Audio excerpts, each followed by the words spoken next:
जय श्री कृष्णा, राधे राधे। हिंदू धर्म में एकादशी का अपने खास महत्व बताया गया है। इसे समस्त पापों का हरण करने वाली तिथि भी कहा जाता है।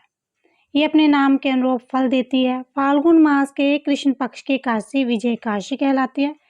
इस दिन व्रत धारण करने से व्यक्ति को मनवांछित फल की प्राप्ति होती है और जीवन में हर क्षेत्र में विजय की प्राप्ति होती है। तो आइए सुनते हैं विजय एकादशी की व्रत कथा। त्रेता युग में मर्यादा पुरुषोत्तम श्री रामचंद्र जी को जब 14 वर्ष का वनवास हो गया तो वे श्री लक्ष्मण जी और सीता माता सहित पंचवटी में निवास करने लगे। वहां पर दुष्ट रावण ने जब माता सीता का हरण किया तब इस समाचार को भगवान श्री रामचंद्र और लक्ष्मण ने सुना तो अत्यंत व्याकुल हुए। सीता माता की खोज में वो दोनों चल दिए। घूमते घूमते जब वो मरणासन जटायु के पास पहुंचे तो जटायु ने उन्हें सीता माता का वृत्तांत सुनाकर स्वर्लोक को चला गया। कुछ आगे जाकर उनकी सुग्रीव से मित्रता हुई और बाली का वध किया। हनुमान जी ने लंका में जाकर माता सीता का पता लगाया और उनसे श्री रामचंद्र जी और सुग्रीव की मित्रता का वर्णन बताया।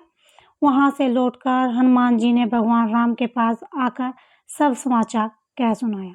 जब भगवान श्री राम ने माता सीता के हरण के पश्चात रावण से युद्ध करने के लिए सुग्रीव की सेना को साथ में लेकर लंका की ओर प्रस्थान किया तो लंका से पहले एक विशाल समुद्र था जिसने रास्ता रोक लिया।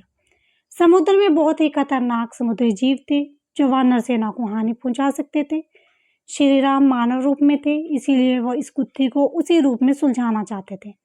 उन्होंने लक्ष्मण से समुद्र पार करने का उपाय जानना चाहा तो लक्ष्मण ने कहा कि हे प्रभु, वैसे तो आप सर्वज्ञ हैं, फिर भी यदि आप जानना ही चाहते हो तो मुझे भी इसका कोई उपाय सूझ नहीं रहा। लेकिन यहाँ से आधा योजक की दूरी पर वक्तलव्य मुनिवर निवास करते हैं।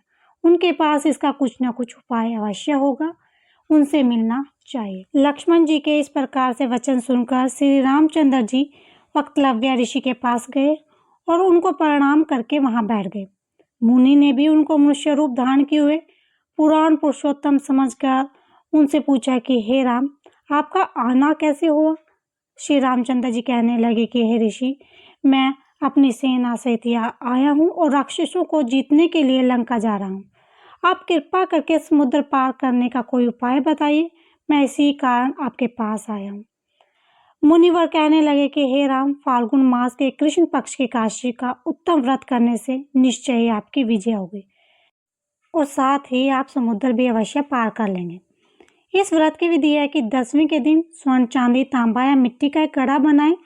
उस घड़े को जल से भरकर तथा 5 पलव रख वेदिका पर स्थापित करें।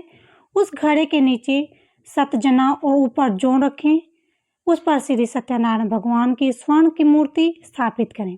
एकादशी के दिन स्नान आदि से निवृत्त होकर धूप, दीप, नैवेद्य, नारियल आदि से भगवान की पूजा करें। तत्पश्चात घड़े के सामने बैठकर दिन व्यतीत करें और रात्रि को भी इसी प्रकार बैठकर जागरण करें। द्वादशी के दिन नित्य नियम से निवृत्त होकर उस घड़े को ब्राह्मण को दे दें। हे राम, यदि तुम ये व्रत अपनी सेना सहित करोगे तो तुम्हारी विजय अवश्य होगी। भगवान श्री रामचंद्र ने ऋषियों के कथनानुसार इस व्रत को किया, उसके प्रभाव से दैत्यों पर विजय पाई। अतः हे राजन, जो कोई मनुष्य विधि पूर्वक इस व्रत को करेगा, दोनों लोकों में उसकी विजय होगी। श्री ब्रह्मा जी ने नारद जी से कहा था कि हे पुत्र, जो कोई भी इस व्रत के महत्व को पढ़ता है, सुनता है, उसको वाजपेय यज्ञ का फल प्राप्त होता है। बोलो विष्णु भगवान की जय। श्री कृष्ण भगवान की जय।